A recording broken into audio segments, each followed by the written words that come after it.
നമ്മുടെ actor Asif Ali and Ramesh Narayan, Indian classical vocalist, composer, music producer cum director ആയിട്ടുള്ള രമേശ് നാരായൺ, ഇവർ രണ്ടുപേരും തമ്മിലുള്ള ഒരു ഇഷ്യൂ ആണ് ഇപ്പോൾ ഏറ്റവും കൂടുതൽ സോഷ്യൽ മീഡിയയിലും 24/7 ചാനലുകളിലും ഡിസ്കഷനിൽ വന്നുകൊണ്ടിരിക്കുന്നത്. ഓക്കെ, അപ്പോൾ എന്താണ് വിഷയം എന്നുള്ളത് നമുക്ക് ഡീറ്റെയിൽ ആയിട്ട് നോക്കാം. ആൻഡ് രമേശ് നാരായൺ എന്ന് പറഞ്ഞ വ്യക്തി Kerala state film award for best music director വിന്നറാണ് 2016, 2015, 2007. ഓക്കെ, അങ്ങനെക്കുറിച്ച് ഡീറ്റെയിൽ ആയിട്ട് അറിയാത്തവർക്ക് ജസ്റ്റ് ഒന്ന് ആദ്യം പറഞ്ഞു തന്നുള്ളൂ. അപ്പോൾ എന്താണെന്നുണ്ടെങ്കിൽ എന്താ വിഷയം നോക്കിക്കഴിഞ്ഞാൽ, പുരസ്കാരം നൽകാൻ വന്ന ആസിഫ് അലിയെ വേദിയിൽ അപമാനിച്ചു. രമേശ് നാരായണനെതിരെ വിമർശനം. ഞാനാണെങ്കിലും രാവിലെ എണീച്ചപ്പോൾ മുതൽ എല്ലാവരും എനിക്ക് പേഴ്സണലി അയച്ചിരുന്നു. ഫേസ്ബുക്കിൽ കുറേ ആളുകളുടെ പോസ്റ്റ് കാണുന്നു. അപ്പോൾ ഈ ഒരു പെർട്ടിക്കുലർ വീഡിയോ ആണ് എന്നെപ്പോലെ നിങ്ങളും കണ്ടിട്ടുണ്ടാവുക. ഓക്കെ, അപ്പോൾ ആ ഒരു ഇൻസിഡൻറ്റ് ഞാൻ അവിടെ തന്നെ വയ്ക്കാം.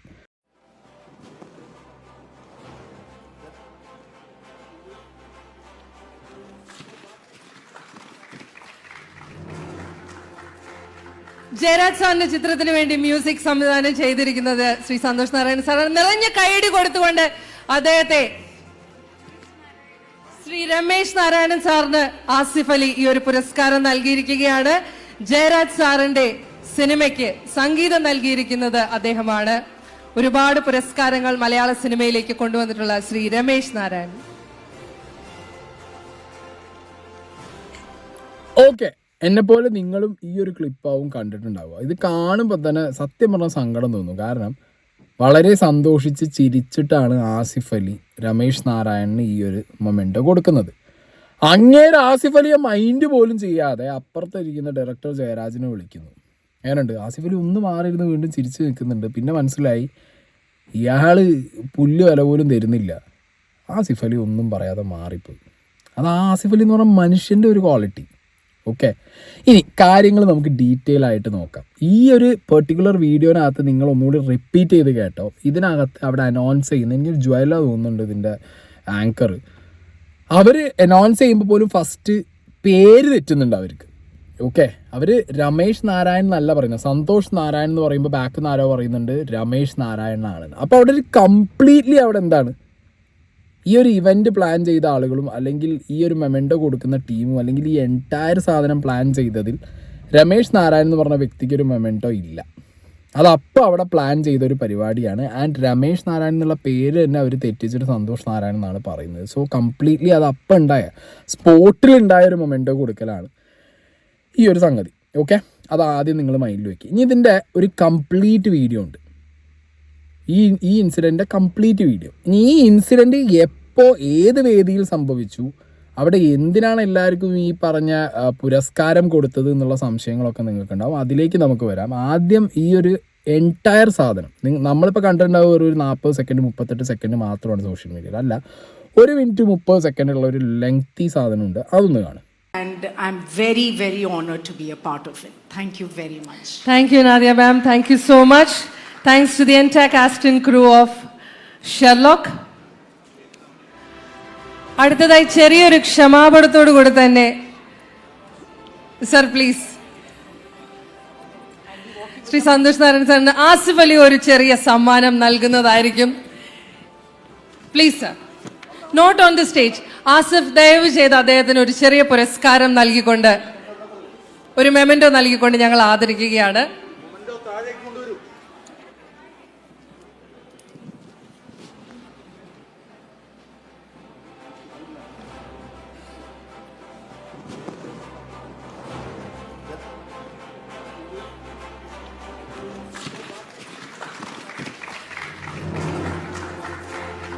ജയരാജ് സാറിന്റെ ചിത്രത്തിന് വേണ്ടി മ്യൂസിക് സംവിധാനം ചെയ്തിരിക്കുന്നത് ശ്രീ സന്തോഷ് നാരായണൻ സാർ. നിറഞ്ഞ കൈയടി കൊടുത്തുകൊണ്ട് അദ്ദേഹത്തെ ശ്രീ രമേശ് നാരായണൻ സാറിന് ആസിഫ് അലി ഈ ഒരു പുരസ്കാരം നൽകിയിരിക്കുകയാണ്. ജയരാജ് സാറിന്റെ സിനിമയ്ക്ക് സംഗീതം നൽകിയിരിക്കുന്നത് അദ്ദേഹമാണ്. ഒരുപാട് പുരസ്കാരങ്ങൾ മലയാള സിനിമയിലേക്ക് കൊണ്ടുവന്നിട്ടുള്ള ശ്രീ രമേശ് നാരായണൻ.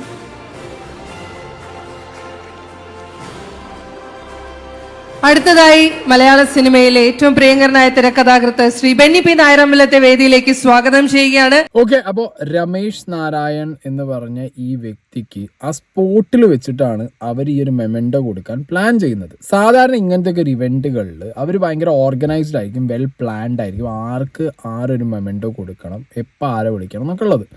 അപ്പോൾ പ്ലാനിങ്ങിൽ നിന്ന് മാറി അവരുടെ പ്ലാനിങ്ങിൽ തന്നെ ഇല്ലാത്തൊരു വ്യക്തിയായിട്ടാണ് രമേശ് നാരായണൻ അവിടെ വന്നിട്ടുണ്ടായിരുന്നത്. അല്ലെങ്കിൽ രമേശ് നാരായണൻ അവർ കൺസിഡർ ചെയ്തിട്ടുണ്ടായിരുന്നില്ല.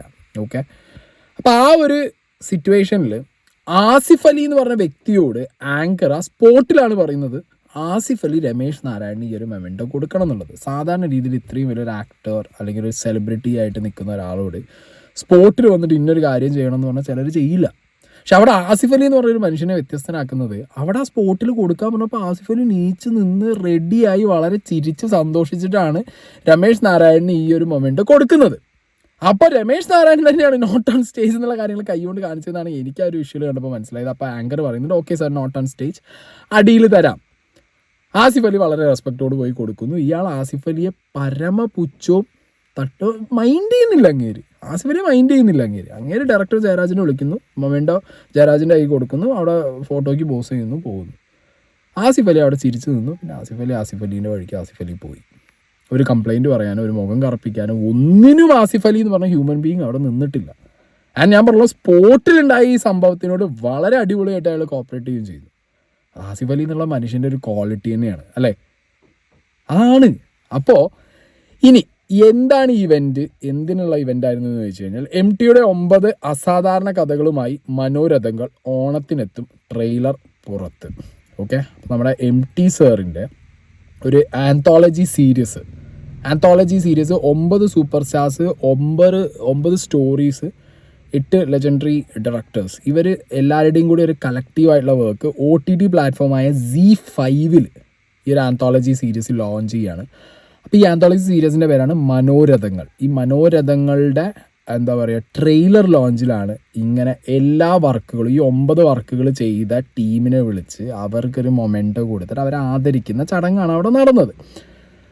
ഓക്കെ, അപ്പോൾ അതിൽ എങ്ങനെ ഈ വ്യക്തി മിസ്സായി എന്നുള്ളത് ഇതിൻ്റെ ഓർഗനൈസേഴ്സ് പറയണം. രമേശ് നാരായണൻ എങ്ങനെ മിസ്സായി എന്നുള്ളത്. കാരണം ജയരാജ് ചെയ്ത വർക്കിനകത്ത് മ്യൂസിക് ഡയറക്റ്റ് ചെയ്തത് രമേശ് നാരായണനാണ്. അപ്പോൾ അവർ എല്ലാവരെയും വിളിച്ച് സ്റ്റേജിൽ കയറ്റുന്ന വഴിക്ക് രമേശ് നാരായണൻ എന്തുകൊണ്ട് വിളിച്ചില്ല, അവരെങ്ങനെ സ്കിപ്പായി എന്നുള്ളതിനെ കുറിച്ചിട്ട് എക്സ്പ്ലനേഷൻ അവരാണ് തരേണ്ടത്.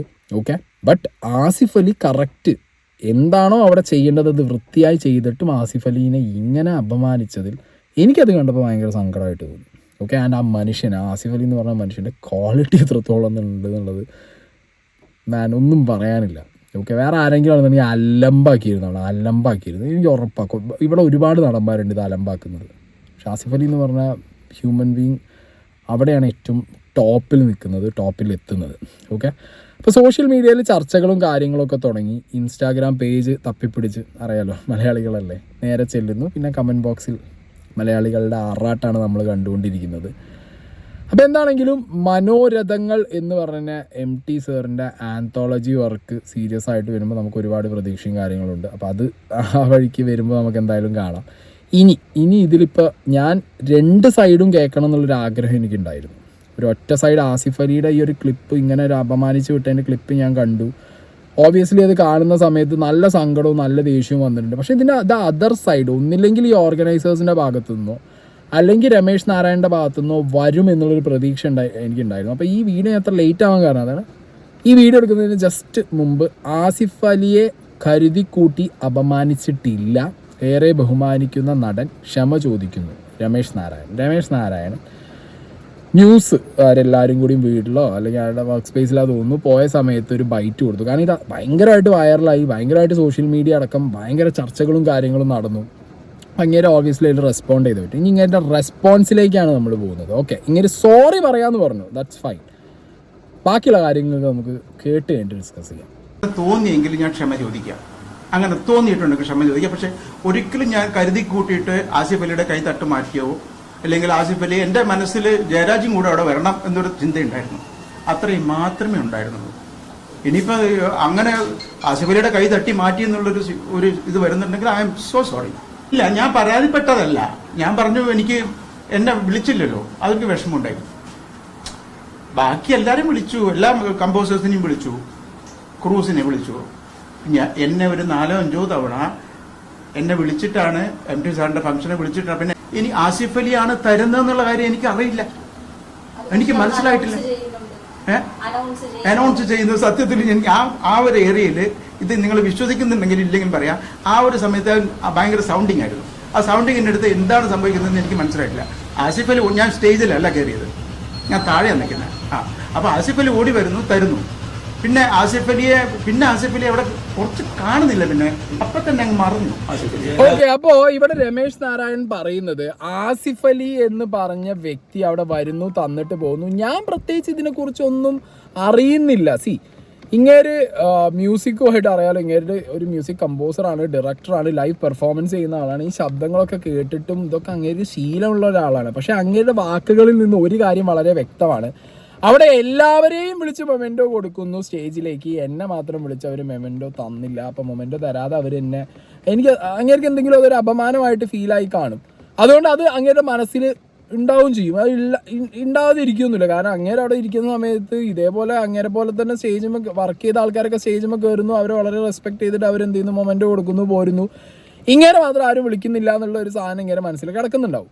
പക്ഷേ ഇതൊക്കെ മനസ്സിൽ കടന്നോട്ടെ, ഒരു വിഷയമില്ല. ആസിഫ് അലി ഇവിടെ എന്ത് ചെയ്തു? ആസിഫ് അലി എന്ന് പറഞ്ഞ മനുഷ്യൻ ഇങ്ങേർക്ക് അവിടെ ഒരു മൊമെൻറ്റോ അവർ ഓർഗനൈസേഴ്സ് പറയുന്നു, ആസിഫ് അലി ഇത് കേൾക്കുന്നു, കൊടുക്കാൻ പോകുന്നു. ഇങ്ങേരെന്താ ചെയ്യണ്ടേ?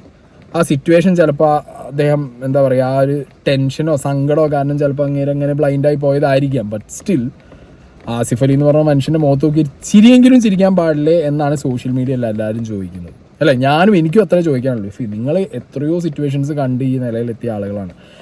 അപ്പോൾ ആ ആസിഫ് അലി എന്ന് പറഞ്ഞ മനുഷ്യനെ ഒട്ടും തിരിഞ്ഞു നോക്കാതെ, ഒട്ടും അങ്ങേരുടെ ആ ഒരു എഫേർട്ടിനെ റെസ്പെക്റ്റ് ചെയ്യാതെ, അങ്ങേര് തരുമ്പോൾ അങ്ങേരെ മൈൻഡ് പോലും അടിക്കാതെ, അങ്ങേരെ കയ്യിൽ നിന്ന് ഏറ്റവും വലിയ മോശപ്പെട്ട പ്രവൃത്തി ഇവിടെ രമേശ് നാരായണൻ്റെ ഭാഗത്ത് നിന്ന് ഉണ്ടായത് എന്താ വെച്ച് കഴിഞ്ഞാൽ, ഓക്കെ അങ്ങേര് സോറി പറഞ്ഞു, അക്സെപ്റ്റഡ്. ബട്ട് അതിന് ഏറ്റവും കൂടുതൽ നമുക്ക് ഏറ്റവും കൂടുതൽ സങ്കടം തോന്നിയപ്പോഴാണ് നമ്മളൊരാൾക്കൊരു വളരെ റെസ്പെക്ട്ഫുൾ ആയിട്ടൊരു മൊമെൻറ്റോ കൊടുക്കുന്നു, നമ്മളെ കയ്യിൽ നിന്ന് വാങ്ങിയൊരു സാധനം നമ്മളെന്തോ മോശക്കാരാണ് എന്നുള്ള രീതിയിൽ നമ്മളെ മാറ്റി നിർത്തി വേറൊരാളെ വിളിച്ചു വരുത്തി അയാളുടെ കയ്യിൽ നിന്ന് വാങ്ങുന്നത്. നിങ്ങളൊന്ന് ആലോചിച്ച് നോക്കുക ആ സിറ്റുവേഷനിൽ ആസിഫ് അലിയുടെ അവസ്ഥ എന്തായിരിക്കും എന്നുള്ളത്.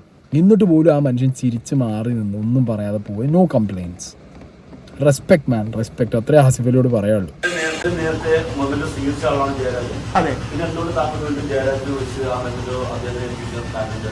അല്ല, ഞാനത് ജയരാജന്റെ ഏറ്റവും ഇഷ്ടപ്പെട്ട ആളല്ലേ, എനിക്ക് ഭയങ്കര ഇഷ്ടപ്പെട്ട ഡയറക്ടറാണ്. അദ്ദേഹമാണ് എന്നെ ഈ സിനിമയ്ക്ക് ചെയ്യാൻ വിളിച്ചത്. അപ്പോൾ അദ്ദേഹത്തിനെ മറന്നതാണോ എന്ത് പറ്റിയെന്ന് അറിയത്തില്ല. ആ സമയത്ത് തന്നെ വിളിക്കണ്ടായിരുന്നു. കാരണം ബാക്കിയെല്ലാ മ്യൂസിക് കമ്പോസേഴ്സിനെയും വിളിച്ചപ്പോൾ എന്നെ മറന്നുപോയി, എന്തെന്നറിയത്തില്ല. അല്ലല്ല, ജയരാജ് ആ വേദിയിൽ വേണമെന്ന് മാത്രമേ ഉണ്ടായിരുന്നുള്ളൂ. ജയരാജ് വേദിയിൽ വേണമെന്നുണ്ടായിരുന്നുള്ളൂ. അപ്പം ഞാനിങ്ങനെ പിടിച്ചപ്പോൾ ജയരാജ് വാങ്ങിച്ചപ്പോൾ തല തിരിഞ്ഞു പോയത്. അപ്പോൾ അതൊന്ന് നേരെ ആക്കിയാണ് പിടിച്ചത്. ജസ്റ്റ് ട്വിസ്റ്റായി പോയി. അതാണ് ശരിക്കും ടി വിയിൽ കാണുന്നത്. അത് കുറച്ച് മാറിയപ്പോൾ അത്രയേ ഉണ്ടായിരുന്നുള്ളൂ. സത്യത്തിൽ കുറേ സ്റ്റാർസ് ഉണ്ടല്ലോ അവിടെ. എൻ്റെ ഇപ്പോൾ ആസിഫ് ഓടി വരുന്നു, പക്ഷെ അതെനിക്ക് മൊമെൻ്റ് തരാനാണ് വരുന്നത് എനിക്ക് മനസ്സിലായിട്ടില്ല. ഞാൻ ഇറങ്ങി തിരുവനന്തപുരത്തേക്ക് വരുന്ന സമയത്ത് ഞാൻ അശ്വതി എടുത്ത് ചോദിച്ചപ്പോഴാണ് പറയുന്നത്. കിട്ടിയില്ല എന്നല്ല പറഞ്ഞിട്ടുള്ളത്, അത് നേരത്തെ തരേണ്ടതായിരുന്നു ആക്ച്വലി. മറ്റേ ക്രൂസിനൊക്കെ വിളിക്കുമല്ലോ എല്ലാവരെയും, എല്ലാ സിനിമയുടെയും ഈ ആന്തോളജിയുടെ എല്ലാ ക്രൂസിനെയും വിളിക്കുന്നുണ്ട്, എല്ലാവരും വിളിക്കുന്നുണ്ട്. ആ സമയത്ത് എന്നെ വിട്ടുപോയി, അത്രയേ ഉള്ളൂ കാര്യം. അതിനെപ്പറ്റി എനിക്ക് പ്രശ്നങ്ങളൊന്നുമില്ല.